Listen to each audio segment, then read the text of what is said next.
Namun akan ada dua kondisi, yaitu ASN TNI Polri ini tidak bisa menerima gaji ke-13. Nah, kira-kira siapa saja mereka yang tidak bisa mendapatkan pembayaran gaji ke-13?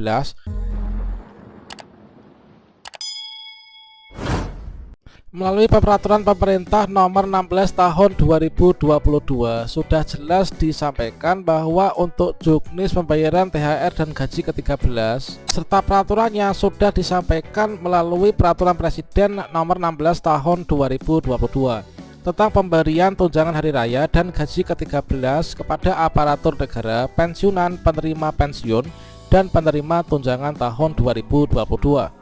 Namun akan ada dua kondisi, yaitu ASN TNI Polri ini tidak bisa menerima gaji ke-13.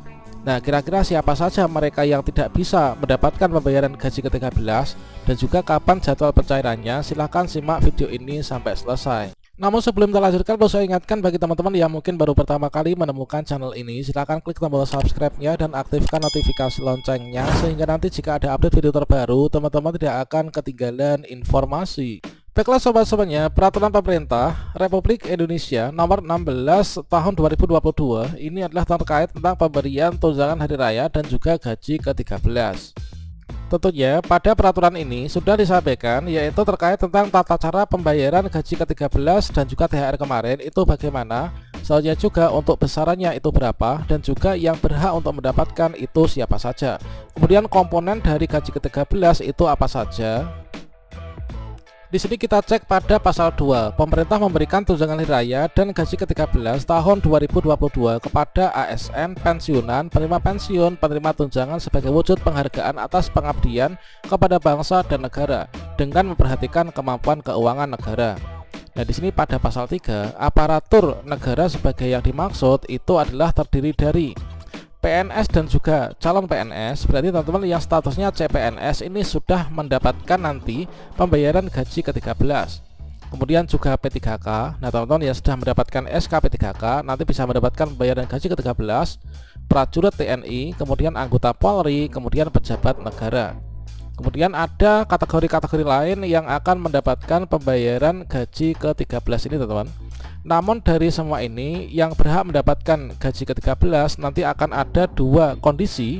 Seorang ASN, TNI Polri dan lain sebagainya yang memungkinkan besar tidak akan menerima gaji ke-13 di tahun ini. Siapa saja? Nah, dua kategori tersebut itulah ini teman-teman, yaitu tertera pada pasal kelima ya. Tunjangan hari raya dan gaji ke-13 sebagaimana dimaksud dalam pasal 2 ini tidak diberikan kepada PNS, prajurit TNI, dan anggota Polri sebagaimana dimaksud dalam pasal 3 ayat 1 huruf A dan huruf C serta huruf D dalam hal yang pertama, sedang cuti di luar tanggungan negara atau dengan sebutan lain. Jadi bagi teman-teman yang sedang cuti di luar tanggungan negara CLTN ini tidak menerima pembayaran gaji ke-13. Inilah kondisi yang pertama. Kemudian kondisi yang kedua ini adalah teman-teman ini sedang ditugaskan di luar instansi pemerintah, baik di dalam negeri maupun juga di luar negeri. Ini tidak mendapatkan pembayaran gaji ke-13 ya. Yang gajinya ini dibayarkan oleh instansi tempat penugasan tersebut sesuai dengan ketentuan peraturan perundang-undangan. Jadi dua kondisi teman-teman yang nggak menerima pembayaran gaji 13 ini adalah sedang cuti dan juga ditugaskan di instansi lain, teman-teman. Nah, itu. Kemudian untuk komponennya, untuk tunjangan hari raya dan gaji ke-13 yang anggarannya bersumber dari APBN.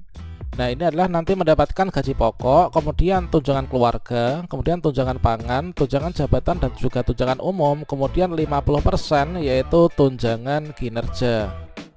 Sedangkan untuk tunjangan hari raya dan gaji ke-13 yang anggarannya sumbernya dari APBD untuk PNS dan P3K itu terdiri dari gaji pokok, kemudian tunjangan keluarga, kemudian tunjangan pangan, tunjangan jabatan dan juga tunjangan umum.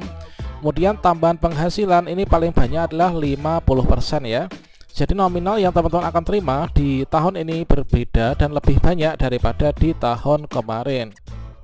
Kemudian kira-kira untuk pembayarannya gaji ke-13 ini nanti kapan, teman-teman? Nah, di sini kita kutip dari CNBC Indonesia. Nah, nanti teman-teman pada bulan Juli mendatang PNS akan mendapatkan gaji ke-13. nilainya lebih besar daripada tahun lalu ya, karena perhitungan THR dan gaji 13 ini memasukkan tunjangan kinerja atau tukin sebesar 50%. Jadi dapat diketahui untuk pembayaran gaji ke-13 nanti adalah pada bulan Juli ya. Nanti untuk persiapan teman-teman, persiapan memasukkan atau membiayai sekolah putra-putrinya ya teman-teman. Nah ini tadi ditegaskan lagi, sayangnya tidak semua PNS akan mendapatkan gaji 13. Ada beberapa PNS yang tidak mendapatkan gaji ke-13.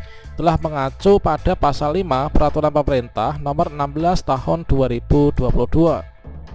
Nah, pasal tersebut menyebutkan gaji ke-13 dan juga THR Lebaran tahun 2022 tidak akan diberikan kepada PNS, prajurit TNI Polri. Nah, ini adalah pada dua kondisi ya.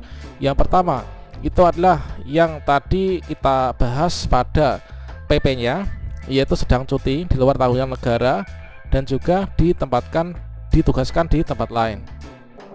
Nah, di sini sementara itu untuk pencairannya akan dilakukan sekitar bulan Juli 2022. Ini bertepatan dengan tahun ajaran baru anak masuk sekolah ya. Ini seperti yang selama ini dilakukan, tujuannya itu adalah untuk membantu seluruh aparatur, terutama pada saat menjelang tahun ajaran baru yang dilaksanakan pada bulan Juli, yang biasanya juga identik dengan kebutuhan-kebutuhan belanja putra-putri bagi anak ASN, TNI, Polri. Ini adalah ujar Menteri Keuangan Sri Mulyani dalam konferensi pers THR dan gaji ke-13 bulan lalu. Selanjutnya lebih rinci pada pasal 3 PP 16 tahun 2022 dijelaskan penerima gaji 13 adalah PNS termasuk juga CPNS, kemudian P3K, prajurit TNI, anggota Polri, kemudian pejabat negara, kemudian ada juga pensiunan. Nah, pensiunan PNS, pensiunan prajurit TNI, pensiunan anggota Polri, dan pensiunan pejabat negara serta keluarga perwakilan penerima pensiun. Kemudian bagi teman-teman yang CPNS ya, CPNS yang belum punya SKPNS, maka untuk tunjangan hari raya dan gaji ke-13 ini baik itu yang anggarannya bersumber dari APBN maupun juga APBD nanti akan sama, yaitu mendapatkan 80% yaitu dari gaji pokok PNS-nya. Namun tunjangan keluarga tetap mendapatkan tunjangan pangan, tunjangan umum, dan juga 50% yaitu tunjangan kinerja ya. Tentunya ini sesuai dengan jabatan, pangkat, peringkat jabatan atau kelas jabatannya. Kemudian untuk tunjangan hari raya dan gaji ke-13, nah ini kita bahas gaji ke-13 bagi pensiunan dan penerima pensiun. Ini adalah nanti dari pensiunan pokoknya berapa, kemudian tunjangan keluarga, kemudian tunjangan pangan, dan juga tambahan penghasilan. Nah itu teman-teman. Demikian informasi ini, semoga bermanfaat. Wassalamualaikum warahmatullahi wabarakatuh.